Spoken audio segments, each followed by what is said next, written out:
Un bâtiment de 60 mètres de haut, sur une longueur de 230 mètres, implanté en retrait de l'avenue Fonceny. Voilà l'esquisse du futur siège social de la SNCB.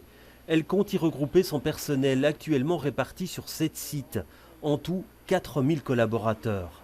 Mais elle veut aussi y installer un centre de formation, de recrutement et une salle de conférence.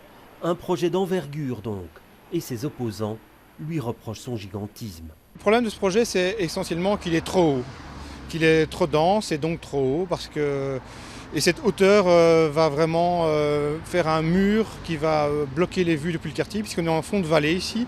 L'impact que va avoir ce bâtiment, c'est surtout sur les rues qui sont derrière.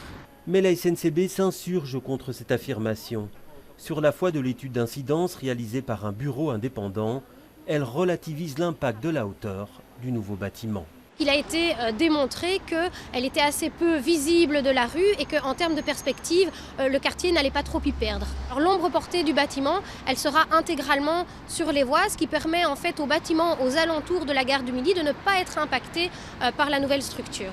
Le projet prévoit également le réaménagement des abords de la gare et une rénovation complète de l'ancien complexe vide depuis de longues années. Une réhabilitation saluée par les opposants au projet, mais ils souhaiteraient que la SNCB s'en contente. Je pense qu'un vrai projet mesuré consisterait à rénover ce bâtiment, l'occuper effectivement et utiliser les bâtiments existants. Mais la SNCB invoque des raisons pratiques et fonctionnelles pour justifier cette nouvelle infrastructure qu'elle présente comme exemplaire au niveau environnemental. Un projet qui a reçu un avis positif du maître architecte et qui est à l'enquête publique jusqu'au 14 décembre.